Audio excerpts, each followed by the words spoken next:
What up guys, JP back at you once again, bringing you guys another mixed martial arts related video. I can barely contain my excitement because this weekend is going to be awesome. If you're an MMA fan, this is the type of stuff that we look forward to, these huge mega events. We have not only a fantastic pay-per-view, but we also have two great fight nights, one on Fight Pass, one on Fox Sports 1.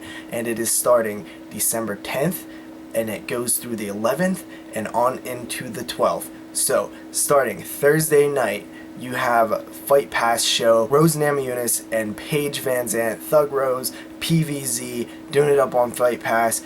That's December 10th. Then the very next day, December 11th, you have a Fox Sports 1 show, Ultimate Fighter finale, headlined by Frankie the Answer Edgar and Chad Money Mendez. Great featherweight scrap. Can't wait for that. But then on Saturday, December 12th, you have the Mega Show, which has two main events. You have Luke Rockhold taking on Chris Weidman, and of course you have the notorious one, Conor McGregor, interim champion Conor McGregor, taking on featherweight king Jose Aldo. This is just mind-blowing. I can't believe it. It's finally here. Let's just pray to the MMA gods that the rest of the cards stay intact. So this video is going to be a little bit different. I don't want to break down each and every fight because, let's face it, that'll take me an hour and a half. I just want to talk about the cards. I want to talk about what I'm excited about. Maybe just briefly mention certain fights. So starting December 10th, Thursday night, you have Thug Rose Namajunas taking on Paige VanZant, PVZ. It's a great main event, but let's start at the bottom of the card, the preliminary card. It opens up with a strawweight women's bout, which are always fun. These two fighters definitely have some losses, and they're not really making any noise right now, but I'm sure it'll be a great opener. You have Kaylin Kern taking on Emily Kagan, and then the very next fight, you have two guys, one I know, one I don't know. You have Felipe Nover, who was on an older season of Ultimate Fighter, who I always kind of liked on that show. He has finally came back to the UFC after being bounced a long time ago, so I always root for good things to happen to him. Hope he wins that fight at featherweight. You have Nathan Coy in the next fight taking on Danny Roberts. Now Nathan Coy was on the dreadful season, whatever, last season of the Ultimate Fighter. I hated it. It was the worst season in my opinion, and can't really say that I'm a huge Nathan Coy fan after that fight. Then you have another fight that I don't really know about, but right after that you have Aljamain Sterling taking on Johnny Eduardo, which should be a great fight. Aljamain Sterling, young up-and-comer, been really excited about him, watching all of his fights, and I feel like I'm enjoying his vocalness out in the media, saying that he wants to fight, you know, he'll consider moving up to featherweight just to get more fights. Love that attitude. Hoping that, you know, big things happen for him, and I'm sure they will. I'll definitely pick Aljamain Sterling in that fight against Johnny Eduardo. And then you have welterweights, Amari Akhmedov, you know, one of those Russian guys or whatever, taking on Sergio Moraes.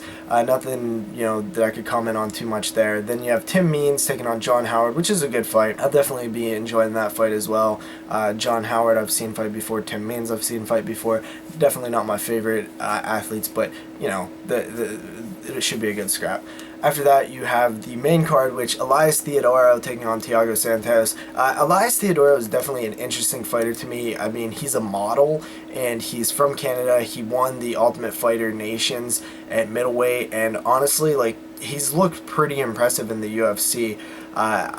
He's 11-0. You really hope that you know, very marketable person like Elias Theodorou can, you know, break through to the mainstream and be like a sell in Canada, and you hope that that happens by him continuing this win streak. Undefeated is a huge thing in MMA. I mean, it just has this certain like mystique about it when somebody's undefeated, because it's so rare to last, you know, usually around 11 fights, so he better be careful, and he's definitely taking on the toughest opponent of his career, Thiago Santos. I'm pulling for Elias Theodorou. I think he gets it done.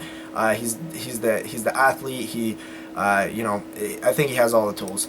And then right after that fight, you have Sage Northcutt taking on Cody Pister. And I've been listening to Cody Pister talk a little bit, and he might be able to kind of psych himself up and be the spoiler and think that he's going to. But then I hear all kind of people really high on Sage Northcutt, and honestly, I think they should be. This dude is like now 5-0. He looks ridiculous. If you can craft a fighter to be like, this is going to be the face of my fighting organization. If I could just make up stuff, right? I'll give him this hair and this look, and he'll talk this way. It's probably Sage Northcutt. It's like the prototypical like superstar build if you just wanted to go on how you would create this unrealistic yet somehow very realistic person in Sage Northcutt. But at the end of the day, throw all that aside, dude is an athlete, and the dude, you know, yes, he is very young in his career, but I really do think that he's not just hype. I think that the kid is very talented, and I look for him to do big things as long as they take the slow route. I definitely go Sage Northcutt in that fight. Then you have such a great scrap in the co-main event, Jim Miller taking on Michael Chiesa. This is going to be like a jiu-jitsu, just super awesome, super cool fight. If you remember when Michael Chiesa fought Joe Lozon and when Jim Miller fought Joe Lozon, both great fights. Those three guys are very similar in terms of just, you know, the way that they operate, their excitement level, and it's cool to kind of see them all kind of mixed up throughout history and get each other as opponents. And I will actually think that Michael Chiesa is going to win this fight. You know, Jim Miller, for being such a beast and you know, 32 years old, I am very surprised at the, you know, not so many losses that he has. He only has 6 losses, and he just feels like he's been around forever and fought everybody. And to be 25-6 is quite impressive. Even though I feel like he's on the decline, I still gotta give Jim Miller mad props because he's only lost to some of the best of the best. And you know, I want great things to happen to him, but I think Chiesa got this one. Then you have Thug Rose Namajunas taking on Paige VanZant. There's a lot of Paige VanZant haters simply because she's like, oh, she's the blonde pretty girl. But to me, I've never thought she was overly hot. Like, yeah, she's an attractive young lady for sure, but I never got that. Like, she's not even hotter than some of the other strawweights. So I never really understood this mentality where she's like so much higher in terms of hotness, and that somehow takes away from her actual skills. She definitely is not the best fighter at strawweight. I actually think Thug Rose is going to tear her up, to be honest. Thug Rose makes mistakes. Paige VanZant definitely makes mistakes, but Paige VanZant is like a little pit bull. She just goes in there, but Thug Rose is like a little pit bull. So, I mean, it's an interesting styles matchup. I think it's going to be fireworks because both girls seem like they're going to push forward and not you know, take their foot off the gas. But at the end of the day, I think Rose Namajunas is the better fighter, so I'm going to go with Rose. And that is the Fight Pass show.